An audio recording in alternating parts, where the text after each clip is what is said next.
মুহাম্মাদ আল্লাহুম্মা সাল্লি আলা সাইয়্যিদিনা মাওলানা মুহাম্মাদ ওয়া আলা আলি সাইয়্যিদিনা।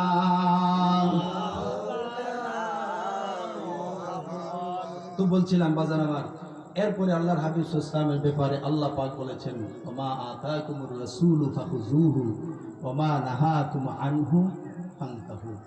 আল্লাহ বলেন আমার হাবিব যা তোমাদেরকে দেয় সেগুলো তোমরা ধরো, আর যা থেকে বারণ করেছে এগুলো থেকে তোমরা বেঁচে থাকো, এগুলো ছেড়ে দাও।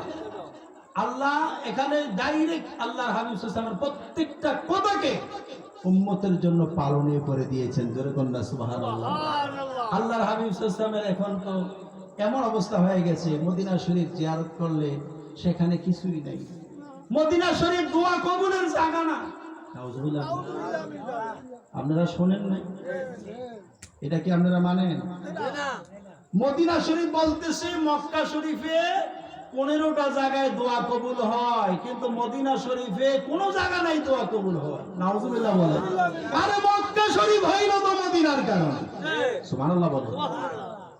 আমার দয়ার নবী মায়ার নবীর উসিলায় মক্কা শরীফ হইছে, মদিনা শরীফ হইছে, তামাম জাহান হইছে।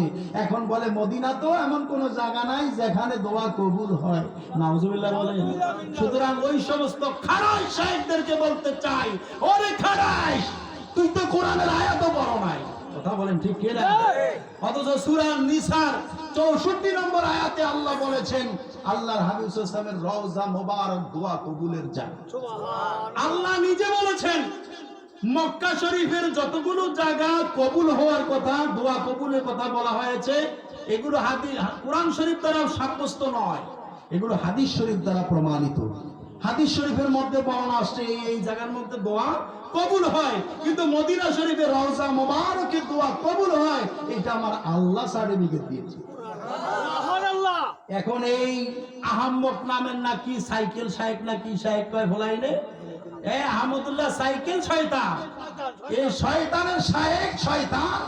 এই শয়তানরাই বলছে মদিনা শরীফ কোন দোয়া কবুলের জায়গা না, অথচ আল্লাহ তাআলা বলেছেন সূরা আন-নিসার মধ্যে, দেখেন অল্প সময় শেষ করছি, আল্লাহ তাআলা কি বলেন, ওয়ালাউ আন্নাহুম ইয যালামু আনফুসাহুম জাউকা ফাস্তাগফিরুল্লাহ ওয়াস্তাগফারা লাহুমুর রাসূলু লাওয়াজাদুল্লাহা তাওয়াবার রহিমা। একটু জবান খুলে বলুন মারহাবা।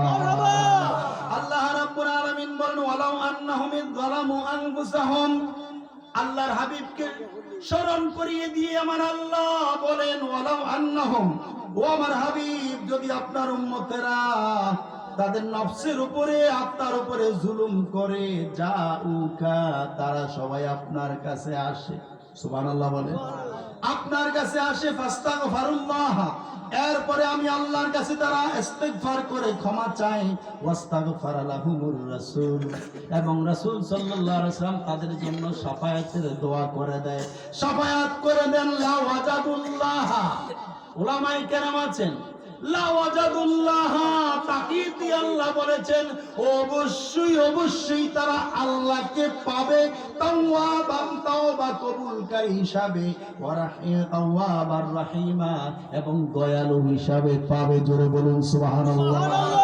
তাওবা করলে তাওবা কবুল হয়, এটার গ্যারান্টি দিয়েছেন কে? আল্লাহ। জোরে বলুন কে? আল্লাহ। মক্কা শরীফে নো, কোথায়?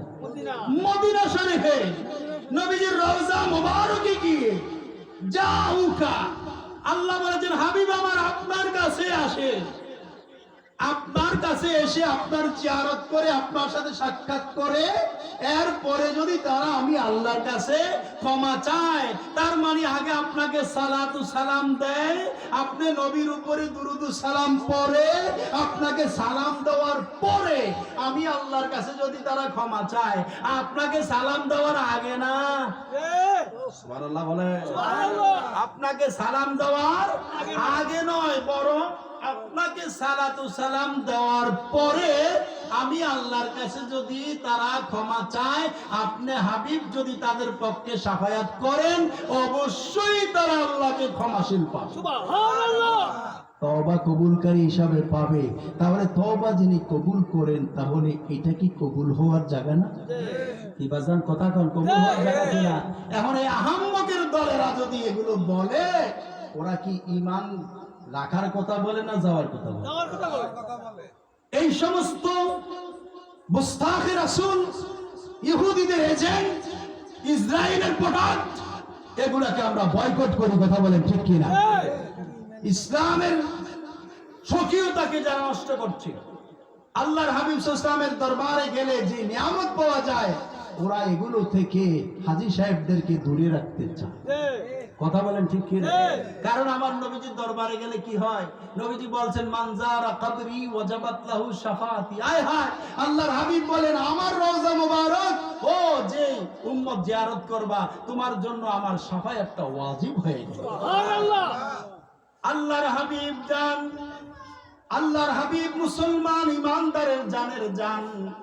আমার নবীজি বলেন, ও উম্মত, যত বড় গুনাহগার হও না কেন, শাফাআতি লি আহলিল কাবায়ের মিন উম্মতি। আমার নবীজি বলেন, বড় বড় গুনাহগারদের জন্য আমি নবীর শাফায়াত আছে, হাসরের ময়দানে আমি নবীর শাফায়াত করে পার করে দেব। সুবহানাল্লাহ। তবে শর্ত হলো ইমানদার হওয়া। কি হওয়া? নবীর ইশক, ভালোবাসা, মহব্বত থাকতে হবে।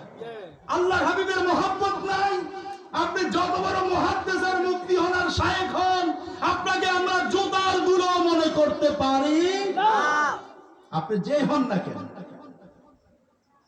আল্লাহর হাবিবের মহব্বত আছে, ইশকে মুহাম্মদ সাল্লাল্লাহু আলাইহি ওয়াসাল্লাম আছে, আপনি যেই হন না কেন, আপনাকে আমি মাথার তাজ বানাতে পারি, কথা বলেন ঠিক কি? সুতরাং এই আহমদুল্লাহ নামের শায়েখ টায়েক সাইকেল শায়েখ, এটি আমাদের গণায় ধরার টাইম নাই, কথা বলেন ঠিক কি না? প্রিয় বাবাজি, ঈমান ধরে রাখা বড় কঠিন হয়ে গেছে, বড় কঠিন হয়ে গেছে। এই লোকটা আরো ফতোয়া দিছে কি জানেন? বিদেশে যারা থাকে, এটা কইতাম না, না কই দেই ভালো, আকানিতে বুঝা নিয়ে, আকানিতে বুঝা নিয়ে, কয় স্ত্রী তো কাছে নাই, অন্য কিছু জায়েজ। নাউজুবিল্লাহ, নাউজুবিল্লাহ কইবেন না জোরে? তাহলে এবার মনে করেন, ওরা কি কোনো মানুষ জান্নাতে যাবে এটা চায় না? কবিরা গুনাহ ও জায়েজ করতেছে। আর এই ইহুদির প্রোডাক্ট, ইসরায়েলের দোষর,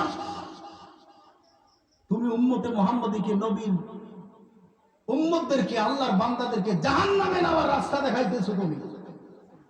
এই ধরনের কাফের বেঈমান, ওদের কোন বক্তৃতা যুবক ভাইয়েরা পায়ে ধরে বলে যাই শুনবেন না, ঈমান রাখতে পারবেন না। আমাদের যুবকরা দেখা যায় পিছনে পিছনে ঘুরে, ওই মোবাইল দিয়া ওই সমস্ত সাইকেল শায়েখ বদমাশদের আলোচনা শোনে, ঈমান রাখতে পারবেন না, ঈমান ধরে রাখার সুযোগ হবে না। যেই বেড়া এই ফতোয়া দিতে পারে, ওর কি আর বিয়ে করা লাগে? কথা বলেন, বিয়ে করা লাগে? তাহলে ইহুদিরা বিয়ে করে না, খ্রিস্টানরা বিয়ে করে না, ওদের যা মনে চায় তাই করে, ফ্রি সেক্স করে। আমার মুসলমান আমরা বিয়ে ছাড়া ওই জগতে কখনো যাই? হারাম, হারাম। আমার নবীজি বলেছেন হারাম, আল্লাহ বলেছেন হারাম। আমরা নবীজির কথা মানি, আল্লাহর কথা মানি। এখন এই ধরনের কুলাঙ্গারেরা টুপি মাথায় দিয়া, পাঞ্জাবি গাও দিয়া, এখন কবিরা গুনার মধ্যে লিপ্ত হওয়ার কথা বলতেছে।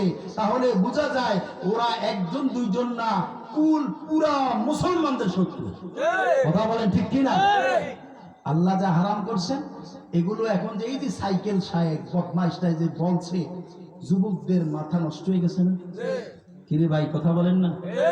এখন কইব ওই যে হুজুর কইছে অনায়াসে কবিরা গুনাহ করবে, তো ও কবিরা গুনাহ করলে ওর কি আর বিয়া করার দরকার আছে?